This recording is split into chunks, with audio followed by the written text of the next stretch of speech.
बात इसी महीने की है। बाहर से कुछ सामान लाना था। मैं घर से बाहर निकली, बाजार जा रही थी कि रास्ते में याद आया कि दिनेश भाई साहब का घर है। 2 मिनट उनके घर भी हो लूं, बस विचार आया और मैं पहुंच गई उनके घर। दरवाज़ा खटखटाया, शुरू किया कि भाई साहब खोल दिया। मुझे देख बड़े खुश हुए। मैंने भी मिठाई का डब्बा उनको दिया और उनसे गेस्ट रूम में जाकर बैठी। जिस वक्त घर में मैं बैठी ही थी, उसी समय उसकी नौकरानी घर की सफाई कर रही थी। मैं ड्राइंग रूम में बैठी थी। दिनेश भाई साहब फ़ोन पर किसी से बात कर रहे थे। उनकी पत्नी चाय बना रही थी। मेरी नज़र सामने वाले कमरे तक गई, जहां मेड फर्श पर पोछा लगा रही थी। अचानक मेरे कानों में आवाज़ आई, बुढ़िया अभी ज़मीन पर पोछा लगा है, नीचे पाँव मत उतारना। मैं बार-बार यही नहीं करती रहूँगी, तंग आ गई हूँ तुमसे, रोज़-रोज़ घर गंदा कर देती हो। मैंने भाई साहब से पूछा, माँ कमरे में है क्या? गाँव से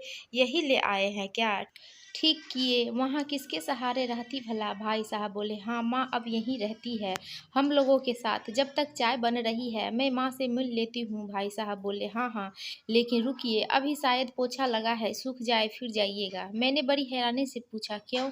गीला है तो नौकरानी दोबारा से लगा लेगी, नहीं लगाएगी तो थोड़े निशान रह जाएंगे फर्श पर, क्या फ़र्क पड़ेगा? भाई साहब थोड़ा हैरान हुए, शायद मेरी बातों को सुनकर, लेकिन मैं भी कहाँ मानने वाली थी। वो कुछ बोले उसके पहले ही मैं कमरे में चली गई थी। गीले फर्श पर पाँव के खूब निशान बनती हुई मैं माँ के पास गई। मैंने उनके पाँव छुए और फिर उसने कहा कि चलिए आप भी ड्राइंग रूम में वहाँ साथ बैठकर चाय पीते हैं। चाय बन रही है, भाभी रसोई में चाय बना रही है। मैंने इतना ही कहा था, माँ एकदम घबरा गई। अरे नहीं, अभी फर्श पर पाँव नहीं रखना है, फर्श गीला है ना, मेरे पाँव के निशान पड़ जाएंगे। पाँव के निशान पड़ जाएंगे? वाह, फिर तो मैं उनकी तस्वीर उतार कर बड़ा करवा कर फ्रेम में लगवाऊंगी। आप चलिए तो सही। पर माँ बिस्तर से नीचे नहीं उतर रही थी। उन्होंने कहा कि तुम चाय पी लो बेटी। तब तक भाई साहब भी माँ के कमरे तक आ गए थे। उन्होंने मुझसे कहा कि माँ सुबह चाय पी चुकी है, आप आइए। राधा, नहीं, माँ के साथ मैं यहीं कमरे में चाय पीऊँगी। चमकते हुए टाइल्स पर मेरे जूते के निशान बयां कर रहे थे कि मैंने जानबूझकर कुछ निशान छोड़े हैं। वो समझ नहीं पा रहे थे कि आखिर मैंने ऐसा किया ही क्यों। उन्होंने मुझसे तो कुछ नहीं कहा, लेकिन मेड को उन्होंने आवाज़ दी, कमला ज़रा इधर आना। इधर राधा जी के पाँव के निशान पड़ गए हैं, उन्हें साफ कर देना। कमला ने गीला पोछा फर्श पर लगाया। जैसे ही फर्श की दोबारा सफाई हुई, मैंने फिर खड़ी होकर उस पर चल पड़ी। दोबारा निशान पड़ गए। अब कमला हैरान थी और साथ में भाई साहब भी। तब तक उनकी भाभी भी कमरे में आ चुकी थी। भाभी बोली, दीदी आइए, चाय पी लीजिए। बहुत दिनों बाद आप आई हैं, अच्छा लगा, आप आते रहा करिए। मैंने भाभी से कहा कि बुढ़िया के लिए चाय यहीं दे दीजिए। भाभी ने मेरी ओर देखा और चौंक कर भाई साहब की तरफ देखा। मैंने कहा कि हैरान मत होइए।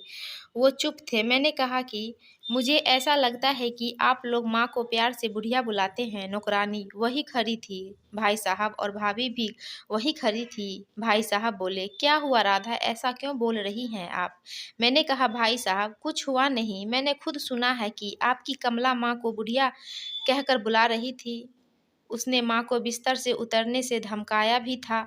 यकीनन कामवाली ने माँ को बुढ़िया बुलाया, पहली बार नहीं कहा होगा, बल्कि वो कह भी नहीं सकती उन्हें बुढ़िया। उसने सुना होगा बेटे के मुंह से, बहू के मुंह से, बिना सुने वह कह नहीं सकती।